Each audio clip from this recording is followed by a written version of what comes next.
Welcome back, you guys. So, last episode was the retrials of getting back up to episode 8, and we look at our hearts up here. We have enough that we can continue on to the story. Benjamin has told us that we should never talk to him again, and we can't have that, can we? We all want Benjamin to be in our lives, so we need to fix this. We need to fix his heart, his fragile baby heart. This fragile, lovable man who's just become more and more lovable to me as we've gone along. Let's fix him. Let's fix this relationship and get him to love us and let him know that we love him. By the time I've awoken, a new day welcomed me. Looks like I've spent the whole night on the shop's floor. I didn't mind. Or rather, I didn't care. I ate all sprawled on the ground, exhausted and miserable, thinking how I could put my feelings into words for Benjamin to understand. I'm not seeking any forgiveness from him. I don't deserve it. What I want is to explain myself. Tell the truth behind my actions, although not justify them. I even thought this moronic cake was a good idea is beyond me. I sighed. Alright, time to get up, Kitty. I rubbed my eyes, patted my cheeks, and grudgingly got up. I should wash my face. I'd probably be draggled enough as it is. Okay, I'm sort of presentable now. Not counting the red eyes, bags under my eyes. I'm as beautiful as always. I don't want to face him. I'm scared. So scared to see his face. I don't want Benjamin to show his emotionless side to me again. Would I even tell him? Maybe I should just let it go? I hugged myself, trembling with fear, with tears welling up in my eyes anew. There's no way, no way he can forgive me. I won't. Can't do this. I'm a living failure. I couldn't manage to raise to the bar my grandma set for me. Carver momentarily set it even higher. I have no talent. I had to resort to the Heartbaked recipe, some unknown recipe I found just to back up my so-called talent. And cajole faultless, poor Benjamin a delight. Oh, I'm not saying that word correctly. I am sorry. But at least I know it.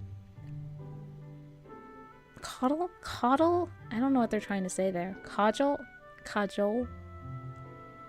Coddle faultless, poor Benjamin into liking me. My dear friend. Should I dare hope to find mercy in his arms, welcoming me again? Spending our time together again, goofing around, laughing together?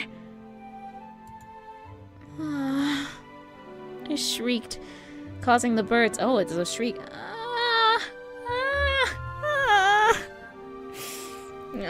Birds outside to shy away in fear. No, I will do this. For this sole reason, for the time we spent together, that wasn't a lie. I genuinely enjoyed it. He did as well. I will fight for our relationship. I was the reason for it to break, and I will mend it. With newfound determination and reason, I ran out of the shop, forming my apology on my feet. Halfway through to Benjamin's farm, I halted, a sudden realization dawning on me. Today is the day of the festival. I got so caught up in my own life and in perplexities, I completely forgot about my responsibilities. You can't even do your work right, Kitty, huh? Idiotic festival, but I can't skip it. As the main chef, I have to give a speech. I hadn't prepared at all. Great. It's almost time, too. Having no other options, I trod heavily to the town square. No, Benjamin should come first. I don't care about the festival right now. On my way, I heard passing, hollow words of encouragement. Empty pats on my back. Don't touch me. I don't want to be touched by anybody else. Suddenly, I found myself standing on the stage. facing the crowd. The mayor was speaking, but I couldn't make out what. I couldn't focus on anything. My gaze was jumping fearfully from one face to another, seeking aid. I can't do this. I started shaking my head violently while holding it in my hands, and ran away from the curious eyes of the beholders. I heard some laughing, some screams, flabbergasted murmurs. The tears distorted my eyesight. I bumped into some people, not even apologizing on my way. Kitty, wait! What happened? Only one person was on my mind. I only wanted to see him. I didn't bother with some nobodies. Kitty! Was his shack always so far away? I must have been running for hours. Soon. At last the woods thinned out, revealing a familiar hut. An eerie atmosphere was surrounding the always tranquil and peaceful farm. Don't be intimidated, Kitty. You can do this. But how should I get to him? Make him talk to me at all? Huh? He's not outside.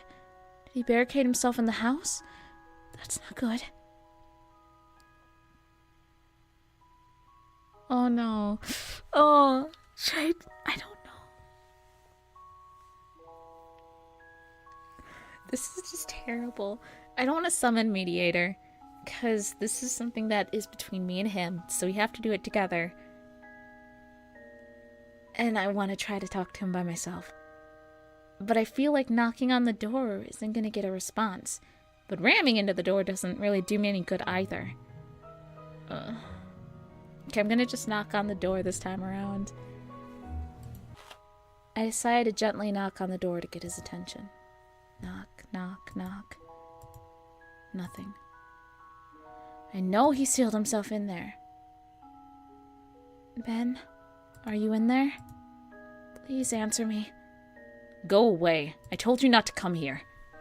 He replied in his somber, small voice. Go away. I told you not to come here. No, I won't leave until we've talked about yesterday. There's nothing we have to talk about. I already know all you wanted to say to me. You don't know anything at all. Please let me see you. I want to clear up this misunderstanding. I couldn't possibly justify anything I've written. I have no right to ask for your forgiveness. I am aware of that. All I want is... I'm not concerned with your wishes anymore. Leave me alone. Fine, I will sit here, right here, till you decide to open the door. I will not leave you. I care too much to give up on you, Ben. No reply. It's all right. I was glad I got to hear his voice at all. I was happy, just with the idea of him being near, not going away. I sat down with my back to the door and hugged my knees. Unconsciously, I began humming a melody that used to calm me down when I was a child. I blinked a few times, trying to vainly fight the tears. A quiet, soothing tune enveloped me, eventually lulling me to a restless sleep. I awoke to a quiet creak behind me. I rubbed my tired, teary eyes and turned around to see the door was slightly ajar with Ben's head poking out.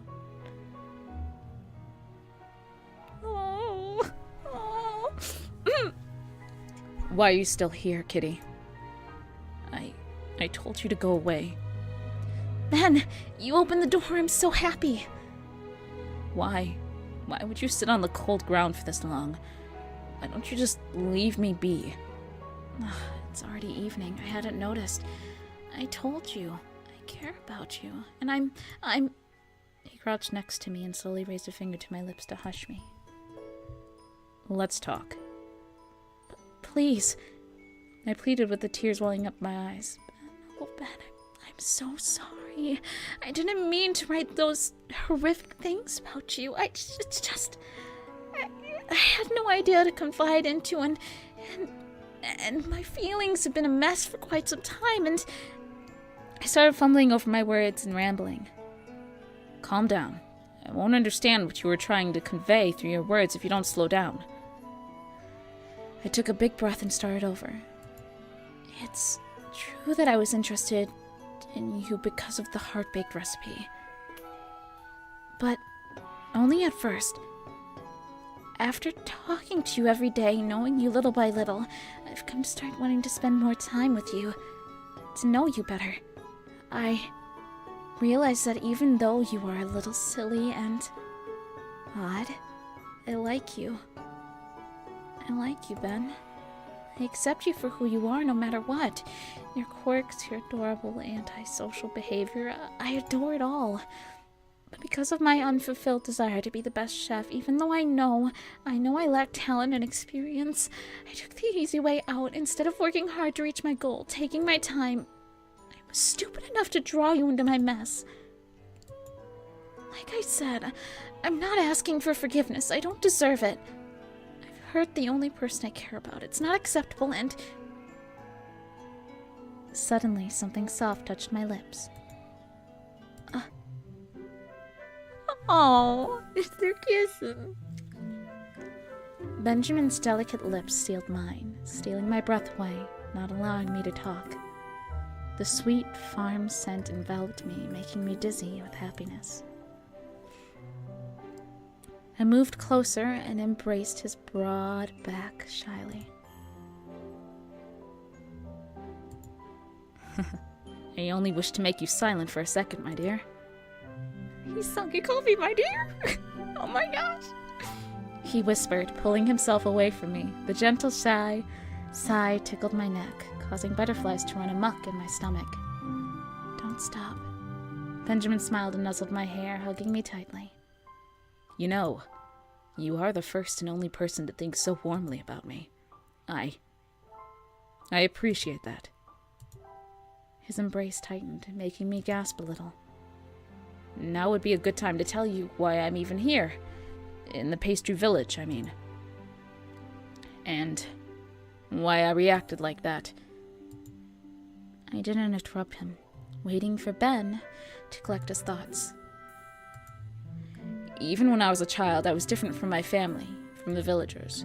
I had no interest in pottery, nor was I particularly good in it. My favorite pastime was knitting and drawing, secluding myself somewhere to be in peace. But no one understood that, not even the people that call themselves my family. For you see, I come from a renowned pottery family, in which veins flow pottery gods' will, just like pastry gods flow in yours. I was ridiculed, humiliated, mocked my whole life. Everyone looked down on me because I was different. A freak, a misfit, a black sheep. There was no one I could turn to. Besides our farm animals, Bethany and Bernard were among them. I would run with them through fields and meadows since they were lambs, playing with them, my only friends. At this point, he started shaking and wheezing, remembering all the pain he was forced to go through. I petted his hair gently, whispering soft, calming words. I'm okay. I can continue. Finally, my kin became exasperated with my actions, my irresponsibility. They took away Bernard and Bethany from me and locked me in my room, telling me to reflect upon my actions, to grow up and abandon the child's play I call my hobbies. I refused to eat, seeing no further point in my life. One fateful night, I heard a soft click. Someone unlocked my door. It was my youngest sister. Can you believe that little rascal was trying this whole time to steal the key to my room? He chuckled at the memory. Yeah, she was the only one I could depend on. A 5-year-old kid. She told me, Benny, quick, everyone's asleep, run away. I prepared some cheese and bread for you. And I released your sheep. So go, Benny. I asked, but why? Why are you doing this? And do you know what her answer was? Benny, Pottery Village doesn't deserve to have you. Mama and Papa don't know that yet, but I can see you're going to be someone cool, and I want to see that, Benny. This small child was the only one that understood me then. Obviously, I couldn't let this chance slip away, so I ran away, and here I am. I didn't know. Oh, pastries, and I wrote those things about you while you... Shh. It's okay, Kitty. It's in the past now. Our present and future are more important, and I'd like to try spending them with you. Ah. I felt my face becoming scorchingly hot. Me too. We smiled at each other, impatient to create a bright new future together. Aww, that was our chapter. Oh god, I punched my mic. That was our chapter 9, you guys. Look at us. We got a kiss. We are on the road to success. Although we did run out on the pastry festival and people laughed at us and all that kind of stuff, we were emotionally traumatized at the time. So it made sense to me. And we've only got one more little episode 10 for Benjamin's route. So I'll see you guys next week on Saturday or Sunday, whenever I get this up. And we will finish Benjamin's route and head on to a new one. All right. Good night, you guys. Have a great weekend and a great week. And good night.